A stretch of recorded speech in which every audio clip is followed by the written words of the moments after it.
नदियापुर गांव में बसंत नाम का एक नौजवान नाविक रहता था। नदियापुर गांव की सीमा में आने जाने के लिए लोगों को नाव का ही सहारा लेना पड़ता था। बसंत एक सीधा साधा नाविक था। उसके परिवार में उसकी पत्नी और एक बूढ़ी माँ थी। बसंत बेहद गरीब था। बसंत के ऊपर नदियापुर गांव के लगभग सभी लोगों का कर्जा चढ़ा हुआ था।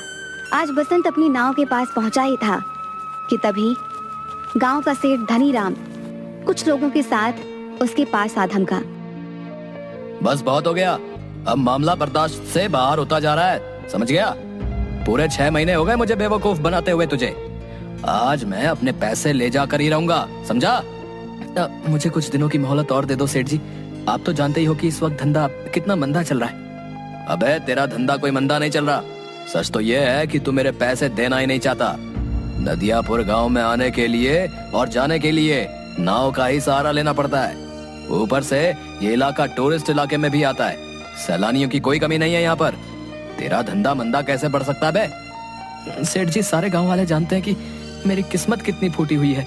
मैं बड़ी मेहनत से पाई इकट्ठा करता हूँ, लेकिन वो पैसे किसी न किसी वजह से मुझसे खर्च हो जाते हैं। बसंत पर सेठ धनीराम बसंत का मजाक उड़ाते हुए अपने लोगों को देखकर बोला, रे सुना तुम लोगों ने? ये बड़ी मेहनत से पाई जोड़कर रकम इकट्ठा करता है और इसे खुद नहीं पता कि इसके पैसे कहाँ खर्च हो जाते हैं बे? इतना कहकर धनीराम गुस्से से बसंत की ओर देखकर बोला, ये क्यों नहीं कहता कि तू एक नंबर का अय्याश है, सारे पैसे अय्याशी में खर्च कर देता है। बेवकूफ आदमी, तुझे कोई और नहीं मिला बेवकूफ बनाने के लिए, है बे? नहीं, ऐसा मत कहिए सेठ जी। नदियापुर के सारे लोग जानते हैं कि मैं कितना शरीफ हूँ। मेरे घर में मेरी पत्नी और मेरी बूढ़ी माँ रहती है। मैंने तुझसे ये नहीं पूछा कि तेरे घर में कौन कौन रहता है, समझ गया? अरे तेरे घर में तेरी बूढ़ी माँ रहे या तेरी पत्नी, मुझे इससे क्या? मुझे तो बस मेरे पैसे से मतलब है। और रहा सवाल तेरे शरीफ होने का, अरे तूने तो सारे गांव से कर्जा ले रखा है और जहां तक मुझे जानकारी है तूने किसी के पैसे नहीं चुकाए। मुझे थोड़ी सी मोहलत और दे दीजिए सेठ जी। मैं वादा करता हूँ कि मैं आपकी एक पाई चुका दूंगा। ठीक है, लेकिन इस बार मैं तुझे 10 दिन से ज्यादा की मोहलत नहीं दे सकता। 10 दिन के अंदर अंदर अगर मुझे मेरे पैसे नहीं मिले ना, तो मैं तेरा मकान तुझसे छीन कर तुझे धक्के देकर तेरे मकान से बाहर निकाल दूंगा, समझ में आ गई? इतना कहकर धनीराम वहाँ से चला गया और बसंत अपना मुंह लटकाते हुए अपने काम पर लग गया। शाम को थका हारा बसंत जैसे ही अपने घर पर पहुँचा, उसकी पत्नी बोली, आ गए सेठ जी घर पर। आपके पीछे बहुत सारे मेहमान आपको पूछते हुए आए थे। उन्होंने आपका काफी देर तक इंतजार किया और बेचारे इंतजार करके बहुत थक गए। अभी कुछ देर पहले ही गए हैं। झुमकी, मैं जानता हूँ कि तुम किन की बात कर रही हो। जब तुम सारी बातें जानते ही हो तो फिर उन सबके कर्जे क्यों नहीं चुका देते? तुम अच्छी तरह से जानती हो झुमकी, पिछले कुछ सालों से मेरे साथ क्या हो रहा है। मैं जब भी कुछ पैसे जमा करता हूँ वो किसी न किसी तरह से खर्च हो जाते हैं। पिछली बार माँ का पैर टूट गया था, उसके इलाज में कितने पैसे खर्च हो गए। उसके बाद चोट लगने से तुम्हारी पसली फ्रैक्चर हो गई थी, उसके इलाज पर कितने पैसे खर्च हो गए। मैं तुम्हारी बातों को समझती हूँ, लेकिन गांव वाले इस बात को नहीं समझते। उन्हें तो बस अपने पैसों से मतलब है और आखिरकार वो तुमसे कब तक पैसे नहीं मांगेंगे? गांव का मुखिया धमकी देकर गया है, अगर तुमने गांव वालों के पैसे नहीं दिए तो वो तुम्हारी नाव छीन लेगा। और सेठ धनीराम मुझे धमकी देकर गया है कि अगर 10 दिन के अंदर मैंने उसके पैसे नहीं दिए तो वो मुझसे मेरा मकान छीन लेगा। मेरी समझ में नहीं आता कि अब मैं क्या करूं। मेरी समझ में नहीं आता, गांव में जितने भी नाविक हैं उन सब की ऐश की चांदी कट रही है। उन सब के मकान देखे हैं तुमने? ऐसा लगता है जैसे कि वो कोई नाव नहीं बल्कि कोई कंपनी चलाते हो। तुम सारा दिन नदी के किनारे क्या करते रहते हो? कितनी बार कह चुका हूँ झुमकी, टूरिस्ट मेरी नाव में नहीं आते।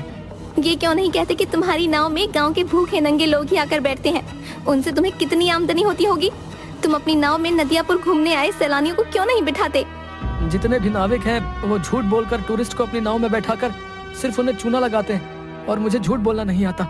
नहीं चाहिए मुझे हराम की कमाई। अरे सच्चाई के देवता, ये धंधा है। ये क्यों नहीं कहते कि तुम्हें धंधा करना ही नहीं आता? जिसे तुम धंधा कह रही हो मैं उसे अच्छा नहीं समझता। मेरी तो किस्मत ही फूटी हुई है कि मुझे तुम्हारे जैसा पति, बेवकूफ पति मिला। अगर ऐसे ही हाल रहा ना तो वो दिन दूर नहीं कि जिस दिन तुम्हारी नाव भी तुमसे छीन ली जाएगी। उसके बाद मुझे और मांझी को इस घर से धक्के देकर बाहर निकाल दिया जाएगा। उसके बाद अपने सच्चाई के प्रवचन बाहर बैठकर देते रहना। इतना कहकर झुमकी गुस्से से वहाँ से चली गई। ऐसे ही 10 दिन गुजर गए। 10वें दिन बसंत नदी के किनारे उदास बैठा हुआ गहरी सोच में डूबा हुआ था कि तभी वहाँ पर धनीराम फिर से आ पहुंचा। याद है ना बसंत, आज तेरा आखिरी दिन है। अब इससे ज्यादा मैं तुझे और मोहलत नहीं दे सकता भाई। शाम को मैं तेरे घर पर आऊंगा वसूली करने के लिए। मेरे पैसे तैयार रखना, नहीं तो अपना बोरिया बिस्तर समेट कर चुपचाप चले जाना। इतना कहकर धनीराम वहाँ से चला गया। बसंत अपने आप से बोला, अब क्या होगा? पूरे 10 दिन से मेरी नाव में मुश्किल से 20 मुसाफिर भी नहीं बैठे होंगे। मैं धनीराम के पैसे कहाँ से दूंगा? अगर मैंने उसे पैसे नहीं दिए तो वो मेरे परिवार को बेइज्जत करके घर से निकाल देगा। मैं कहाँ जाऊँ, क्या करूँ? बसंत हसरत भरी निगाहों से और नाविकों को देखने लगा जिनकी नाव पर टूरिस्ट सवार थे। तभी बसंत के कानों में एक बूढ़े व्यक्ति का स्वर टकराया। क्या तुम मुझे दूसरी दुनिया के छोर तक छोड़ सकते हो? बसंत उस बूढ़े की बात सुनकर हैरत में पड़ गया। लगता है आपका दिमाग खिसका हुआ है बाबा। ये कैसी बातें कर रहे हैं आप? मेरा कहने का मतलब ये है बेटा, तुम मुझे इस नदी के दूसरे किनारे पर छोड़ देना। तो सीधे सीधे ये कहिए ना बाबा कि आपको दूसरी सीमा पर उतरना है। ठीक है बाबा, 200 लगेंगे। मैंने सुना है कि तुम बूढ़े और गरीब यात्रियों से पैसे नहीं लेते। सही सुना है बाबा, लेकिन क्या करूं? लगता है मुझे अपने नियम और कायदे अब बदलने पड़ेंगे। चाहे कितनी भी मुसीबत क्यों ना आ जाए, अपने उसूल इंसान को कभी नहीं बदलने चाहिए। वक्त बदलते हुए देर नहीं लगती। मैं इस वक्त बहुत परेशान हूँ बाबा। जाओ जाकर कोई दूसरी नाव पर बैठ जाओ। लेकिन मुझे तो सिर्फ तुम्हारी ही नाव पर बैठना है, पर मेरे पास पैसे नहीं है तुम्हें देने के लिए। अगर तुम मुझे वहां तक छोड़ दोगे तो मैं तुम्हारा एहसानमंद रहूंगा। मेरी पत्नी वहां पर इंतजार कर रही है। बूढ़े की बात सुनकर बसंत को बूढ़े के ऊपर तरस आ गया था। ठीक है बाबा, मैं तुम्हारा दिल नहीं तोड़ूंगा। आइए बैठिए, जहाँ आपको जाना है मैं आपको वहाँ छोड़ दूंगा, ठीक है? बसंत की बात सुनकर वह बूढ़ा रहस्यमयी अंदाज में मुस्कुराते हुए बसंत की नाव में बैठ गया। बसंत की नाव नदी के बीच में पहुंची ही थी कि तभी वो बूढ़ा बसंत से बोला, बस मुझे यहीं तक छोड़ दो। बाबा पागल हो गए हो क्या? यहाँ पर तो सिवाय पानी के अलावा कुछ भी नहीं है। जो मुझे नजर आ रहा है वो तुम्हें नजर नहीं आएगा बेटा। तुम नाव यहीं रोक दो, मैं यहीं उतर जाऊंगा। बाबा तुम डूब जाओगे, पानी बहुत गहरा है। मगर बूढ़े ने बसंत की बात नहीं सुनी और नदी में कूद गया। यह देखकर बसंत बुरी तरीके से घबरा गया और बड़बड़ाता हुआ बोला, अरे कहाँ फंस गया मैं? अगर ये बूढ़ा मर गया तो इसकी मौत का इल्जाम भी मेरे ऊपर लगेगा। सभी लोगों ने इस बूढ़े को मेरी नाव में सवार होते हुए देखा है। अब क्या करूं? लगता है मुझे भी नदी में कूदना ही पड़ेगा। इतना कहकर बसंत ने नदी में छलांग लगा दी। मगर उसने जैसे ही नदी में छलांग लगाई, उसने अपने आप को एक बेहद सुंदर जंगल के बीच बहुत छोटे से तालाब में खड़ा हुआ पाया। बसंत तुरंत उस तालाब से निकलकर उस जंगल की ओर देखने लगा। तभी उसके कानों में एक भारी आवाज टकराई। बेटा मेरी शाख थोड़ी सी झुक रही है, इसे थोड़ा सा सीधा कर दो, मुझे दर्द हो रहा है। बसंत ने देखा कि वो जिस पेड़ के नीचे खड़ा था, बसंत से वही पेड़ बोला था। बसंत डर गया। डरो मत, अगर तुम मेरा ये काम करोगे तो मैं तुम्हें आगे का रास्ता बता दूंगा। बसंत ने डरते डरते उस पेड़ की शाख ऊंची कर दी। तभी अचानक बसंत के सामने एक बेहद सुंदर सोने की सड़क बन गई। घबराओ मत, तुमने मेरी मदद की है, इस वजह से ही तुम्हारे लिए ये सोने की सड़क मैंने बना दी है। तुम यहाँ से सीधे राजमहल तक पहुँच जाओगे। लेकिन ये कौन सी जगह भाई? कुछ देर बाद तुम्हें पता लग जाएगा। तुम जिस रास्ते से यहाँ पर आए हो वो रास्ता सिर्फ शाही लोगों के लिए खुलता है। तुम जरूर कोई खास हो। कुछ दूर चलकर बसंत की नजर एक पेड़ पर गई, जहाँ पर लाल लाल सेब लटक रहे थे। अचानक एक सेब बसंत की ओर देखकर बोला, देख क्या रहे हो?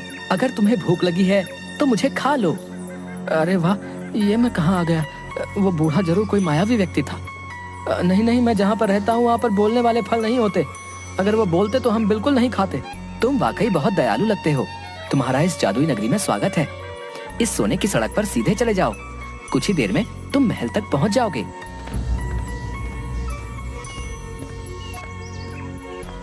कुछ ही देर में बसंत एक आलीशान महल के सामने पहुंच गया।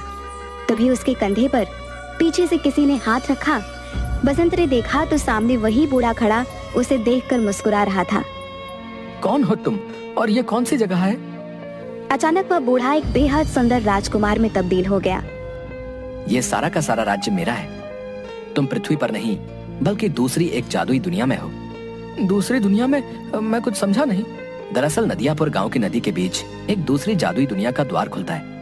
ये एक जादू की दुनिया है। तुम्हारा महल तो बिल्कुल सोने का मालूम होता है। यहाँ के दरवाजे, यहाँ तक कि सैनिक भी सोने के ही मालूम होते हैं। सोने के मालूम नहीं होते, ये सोने के ही हैं।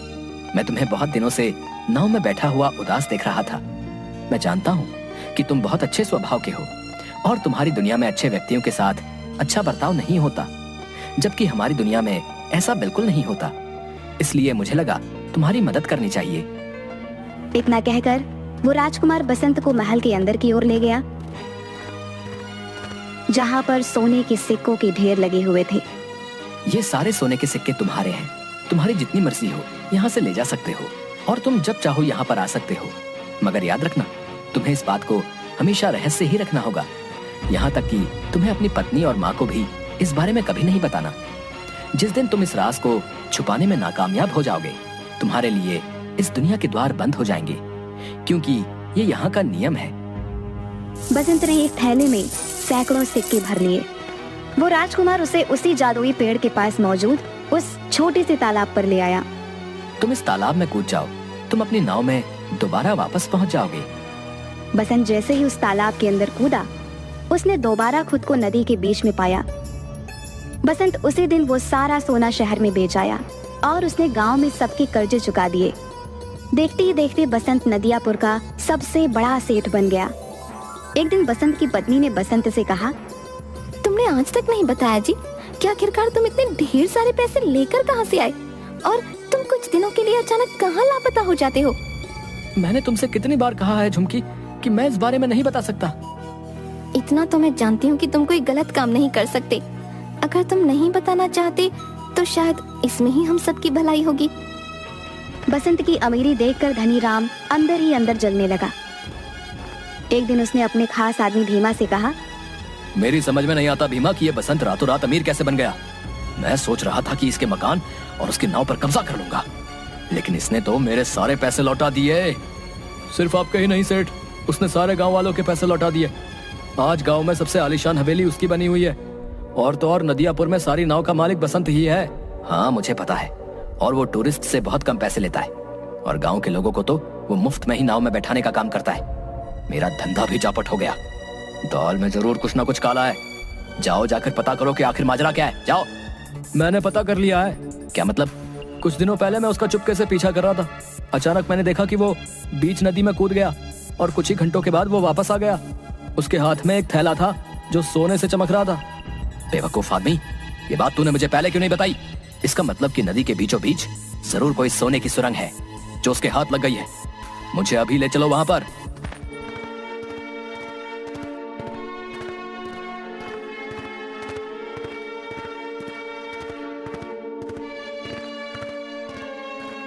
कुछ ही देर में सिर्फ धनी राम और भीमा नदी के बीच पहुंच गए।